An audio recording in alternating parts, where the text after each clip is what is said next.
नमस्कार दोस्तों, एक बार फिर से स्वागत है आपका डेटा साइंस वाले के यूट्यूब चैनल में। आज हम बात करने वाले हैं जो वेरियस एक्टिवेशन फंक्शन हम इस्तेमाल कर रहे थे जब भी हम न्यूरल नेटवर्क को बिल्ड कर रहे थे उसके बारे में। तो आइए शुरू करते हैं। एक्टिवेशन फंक्शन होते क्या है, इसको समझने के लिए मैं एक आपको एग्जांपल देता हूँ डायग्रामेटिकली। देखिए, जैसे कि यहाँ पे हमारा जो न्यूरल नेटवर्क में बेसिकली क्या होता था, इनपुट्स होते थे। इनपुट में हम कुछ वेट्स और बायसेस को ऐड करते से मल्टीप्लाई करते थे, पहले वेट से मल्टीप्लाई करते थे, उसके बाद कुछ बायस यहाँ पे ऐड करते थे। ठीक है, मान लीजिएगा यहाँ x1 एक इनपुट आया, उसको हमने मल्टीप्लाई किया W1 वेट से और उसमें ऐड कर दिया बायस। तो यहाँ तक का कॉन्सेप्ट हमें पूरी तरह से पता था। लेकिन एट द एंड हम एक एक्टिवेशन फंक्शन लगाते थे। अब उस एक्टिवेशन फंक्शन का रोल क्या होता था? देखिए, एक्टिवेशन फंक्शन एक तरीके से एक गेट कीपर की तरह काम करता है। वो ये पता लगाता है कि इस इक्वेशन की कितनी इंफॉर्मेशन उसको चाहिए और कितनी इंफॉर्मेशन नहीं चाहिए। यानी कि अगर हम एक्टिवेशन फंक्शन नहीं लगाते तो ये एक प्लेन मैथमेटिकल इक्वेशन हो जाती। ठीक है, x1 × W1 + b। तो ये प्लेन एक मैथमेटिकल इक्वेशन हो जाती जो कि हमारे जो कॉम्प्लेक्स पैटर्न्स होते हैं उनको रिकॉग्नाइज नहीं कर पाती। इस वजह से हमने यूज किया एक्टिवेशन फंक्शन। जैसे कि हम मशीन लर्निंग में जब हाउसिंग प्राइस प्रिडिक्शन करते थे, तो हम बेसिकली मशीन लर्निंग क्या है, एक तरीके का लीनियर इक्वेशन है, इस तरह की कोई इक्वेशन वो बिल्ड करता था, y = mx + c। Same equation यहाँ तक तो ये भी सेम बिल्ड कर रहा है, लेकिन उसके बाद ये यूज कर रहा है एक्टिवेशन फंक्शन।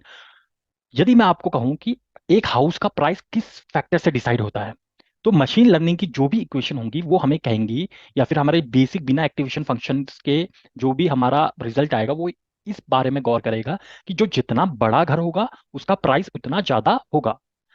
जब हम एक्टिवेशन फंक्शन को इंट्रोड्यूस करते हैं उसी इक्वेशन के साथ, तो एक्टिवेशन फंक्शन उसके बाकी पैरामीटर्स के ऊपर भी ध्यान देता है। केवल साइज मैटर नहीं करता कि आपका घर कितना बड़ा है, उससे भी मैटर करता है आपका घर कौन सी सिटी में है, कौन से स्टेट में है, आपकी लोकेलिटी कैसी है। ठीक है, आपके घर के पास कितनी फैसिलिटीज प्रोवाइड हो रही हैं। तो ये सारी चीजें ये कंसीडर करते हुए जाता है। तो एक्टिवेशन फंक्शन का बेसिकली यही मतलब होता है कि वो एक नॉन लीनियर डिसीजन लेने में बहुत ज्यादा सक्षम होता है और एक तरीके से गेट कीपर का काम करता है। देखिए, एक्टिवेशन फंक्शन को जैसे मैंने आपको बताया, ये हमारा जो हमारे पास जो वेट्स और बायसेस का जो समेशन आया था, सारे के सारे इनपुट के साथ वेट्स और बायसेस का जो समेशन आया था, उसके ऊपर ये एक्टिवेशन फंक्शन हमारा अप्लाई होता है। पहला पॉइंट ये है। दूसरा पॉइंट ये है कि जो हमारा लीनियर, यहां तक तो हमारी क्या एक लीनियर इक्वेशन ही बन रही थी, उसको ये कन्वर्ट करता है नॉन लीनियर में, ताकि जो हमारा आउटपुट सिग्नल हो जाए वो बेहतर से बेहतर जो हमारा डेप्थ में इंफॉर्मेशन है उसको पुल आउट कर सके। ये डिसाइड करता है कि आगे जो ये एक्टिव इस नोड को इसने एक्टिवेट करना है, या कितना परसेंट इसको एक्टिवेट करना है या नहीं करना है। तो इसके मेनली तीन ये काम रहते हैं। अब हमें एक्टिवेशन फंक्शन चाहिए क्यों था? देखिए, यदि मैं कहूं कि आपका सबसे बेसिक एग्जांपल है, कैलकुलेटर का एग्जांपल लेते हैं। तो यदि आप कैलकुलेटर में कोई भी इनपुट देते हो, जैसे 2 + 2 हमने इनपुट दिया, तो ये हमेशा आपको 4 ही ऐसा आउटपुट देगा। क्यों? क्योंकि ये सीधी तौर पे एक लीनियर ऑपरेशन है। बट यदि मैं कैलकुलेटर से जानना चाहूँ कोई बहुत ही ज्यादा कॉम्प्लेक्स टास्क को के लिए कैलकुलेटर का यूज करना चाहूँ, जैसे कि मैं एक इमेज को क्लासिफाई करना चाहूँ कि वो डॉग है या फिर कैट है, तो ये पर्पज सॉल्व नहीं कर पाएगा कैलकुलेटर। क्योंकि कैलकुलेटर की एक लिमिटेशन है, वो बेसिक हमारे अलजेब्रिक या मैथमेटिकल फंक्शन को ही परफॉर्म कर सकता है। तो ये है हमारी जो मेन लिमिटेशन हो जाती है। अब देखिए, हमारा रोल क्या था एक्टिवेशन फंक्शन का, ये एक मैजिकल स्विच की तरह काम करता है न्यूरल नेटवर्क में।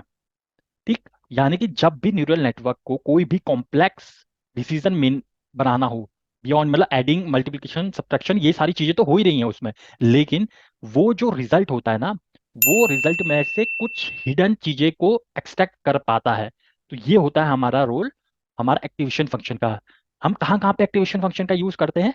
जैसे कि हम डीप लर्निंग में बहुत ज्यादा यूज करते हैं, हमारे जहाँ अनस्ट्रक्चर्ड डेटा होता है वहां पे हम यूज करते हैं एक्टिवेशन फंक्शंस का। एक और एग्जांपल समझिए। जैसे अगर मान लीजिएगा आपके घर में एक स्विच बोर्ड होता है, उसके अंदर फंक्शनैलिटी होती है ऑन कीजिए या ऑफ कीजिए, दो ही फंक्शनैलिटी है। तो बेसिकली जो हमारे मशीन लर्निंग एल्गोरिथम थे, या फिर बिना एक्टिवेशन के भी अगर न्यूरल न्यूरल नेटवर्क हम बनाए, तो वो इतना काम कर देंगे कि यार वो ऑन और ऑफ का हमें फंक्शनैलिटी प्रोवाइड कर देंगे। लेकिन जब हम इंट्रोड्यूस करते हैं एक एक्टिवेशन फंक्शन, तो वो एज अ स्मार्ट स्विच काम करता है। ठीक है, वो एज ए नॉब काम करता है, वो सिंपल ऑन ऑफ का आपको फंक्शनलिटी नहीं देगा। वो आपको देगा कि आप डिम भी कर सकते हैं, ब्राइट भी कर सकते हैं, सुपर ब्राइट भी कर सकते हैं, लाइट, और जो भी आपकी सिचुएशन होगी। तो उस हिसाब से हमारा एक्टिवेशन फंक्शन काम करता है कि जैसी आपकी नीड होगी, जो आउटपुट आपको चाहिए उसी हिसाब से वो बिहेव करवाता है, जो हमारा उसके पीछे के जो वेट्स और बाइसेस का समीशन मिला होता है उसको। यदि हम एक्टिवेशन फंक्शन के टाइप्स की बात कीजिए कहें तो देखिए, दो तरह के एक्टिवेशन फंक्शन होते हैं, एक होता है लीनियर एक्टिवेशन फंक्शन, एक होता है नॉन लीनियर एक्टिवेशन फंक्शन। जैसे कि लीनियर का एग्जांपल अगर मैं एक्सप्लेनेशन दूं तो ये बहुत ही ज्यादा सिंपल एक्टिवेशन फंक्शन है, जिसमें हम बेसिकली वेट्स को मल्टीप्लाई ही कर रहे हैं। ठीक, जैसे मैंने आपको प्रीवियस एग्जांपल में समझाया। तो ये ज्यादातर यूज नहीं होता जहां पे भी हम कॉम्प्लेक्स टास्क को परफॉर्म करना चाह रहे हैं। जैसे मैंने आपको बताया कि अगर आपको मैं ऐसा नॉब दे दूं, ठीक है, जैसे साउंड को एडजस्ट करने का नॉब दे दूं, और उस साउंड जैसे जैसे आप नॉब घुमाते हैं तो आपकी जो इनपुट साउंड होती है या तो वो लाउडर हो जाएगी या सॉफ्टर हो जाएगी, डिपेंड करता है कि आप कौन सी वॉल्यूम पे उसको ट्यून कर रहे हैं। तो ये जो हमारा लीनियर एक्टिवेशन फंक्शन है ये हम बहुत ही रेयरली यूज करते हैं, लेकिन हम जो यूज करते हैं वो होते हैं नॉन लीनियर एक्टिवेशन फंक्शन। ये हमारे कहाँ कहाँ पे यूज होते हैं, जहां पे भी हमारे कॉम्प्लेक्स पैटर्न्स आ जाते हैं वहां पे हम यूज करते हैं। और अगर हम इनको यूज ना करें तो ये भी एक ही तरीके का हमें आउटपुट प्रोवाइड करेंगे हर बार। तो कॉम्प्लेक्स पैटर्न्स क्या होंगे, जब भी हम इमेज रिकॉग्निशन की बात करेंगे, ठीक है, जब भी हम डेटा जनरेशन की बात करेंगे, ठीक है, हमें वॉइस के ऊपर कोई टास्क करना है, हमें वीडियो के ऊपर कोई टास्क करना है, तो जितना भी हमारा कॉम्प्लेक्स जो भी टास्क हो जाता है उन सारों में हम यूज करेंगे एक्टिवेशन फंक्शन। कौन सा वाला? नॉन लीनियर वाला। आइए अब समझते हैं लीनियर एक्टिवेशन फंक्शन को। मैंने जैसे आपको बताया लीनियर एक्टिवेशन फंक्शन, मान लीजिएगा आपके पास एक लीनियर फंक्शन आपका चल रहा है, ठीक है, यानी कि ऐसे करके एक स्ट्रेट लाइन आपकी चल रही है। ठीक, अगर जब मैं इसका डिफरेंशिएशन करूंगा, ठीक है, इसका डेरिवेटिव निकालूंगा, तो हमें क्या मिलेगा? इसका ग्रेडियंट। एक तो ग्रेडियंट प्रोवाइड हो गया, यहाँ पे हमें ये ग्रेडियंट, इसका जो स्लोप होगा उसको ग्रेडियंट कहेंगे। लेकिन जब मैं इसका डिफरेंशिएशन करता हूँ तो यहाँ पे हमें एक कांस्टेंट एक लाइन मिल जाती है। डिफरेंशिएशन में क्या मिल रहा है? हमें ए मिल रहा है। तो ये इसका क्या हो गया? डेरिवेटिव हो गया। तो यानी कि हमें कितना भी इनपुट मिल जाए, कितना भी हाई इनपुट या हाई आउटपुट मिल जाए, हमारा जो डेरिवेटिव होगा वो बिल्कुल कांस्टेंट ही रहेगा। और मोस्ट ऑफ द केस में ये डेरिवेटिव की वैल्यू क्या होती है? 1 होती है। तो इस वजह से जब भी हम कोई कॉम्प्लेक्स टास्क करते हैं तो उस समय पे जो हमारे प्रीवियस न्यूरॉन के कॉम्प्लेक्सिटी होती है उसको कैप्चर करने के लिए लीनियर फंक्शनैलिटी बिल्कुल फेल हो जाती है। नॉन लीनियर एक्टिवेशन फंक्शन कौन कौन से होते हैं, पहले हम ये देख लेते हैं। देखिए, नॉन लीनियर में बेसिकली सिग्मॉइड हो गया, जिसको हम लॉजिस्टिक फंक्शन भी कहते हैं, और इसी का बड़ा भाई हो गया सॉफ्टमैक्स। टेन हाइपरबॉलिक हो गया, रेलू हो गया, रेलू में भी लीकी रेलू, पैरामेट्रिक रेलू, और एक्सपोनेंशियल लीनियर यूनिट। तो बेसिक बेसिक मैंने ये सारे कवर कर दिए हैं जो मोस्ट ऑफ द टाइम हमारे यूज होते हैं। तो नॉन लीनियर के ग्राफ्स आप जानते ही हैं किस तरह से होते हैं। तो जब भी non linear activation function use होता है, यानी कि हम मोर कॉम्प्लेक्स डेटा के ऊपर ये एक्टिवेशन फंक्शन लगाने वाले हैं। अगर मैं ब्रॉडर सेंस में कहूँ कि हमारे जो कॉमनली यूज एक्टिवेशन फंक्शन कौन कौन से होते हैं, तो देखिए, एक स्टेप फंक्शन है जिसमें सिर्फ दो ही तरह के हमारे पास आउटपुट होते हैं, या जीरो होगा या वन होगा। जैसे कि मैंने ऑन ऑफ का स्विच बताया, ठीक, ऑन और ऑफ वाला स्विच बताया मैंने, इसका एक एग्जांपल ये हो सकता है। दूसरा होता है हमारा सिग्नम फंक्शन, जिसमें हमारी तीन वैल्यूज होती हैं, ठीक, यानी कि ये रेंज करता है -1 से 1 के बीच में, और ये तीन वैल्यू अटेन कर सकता है।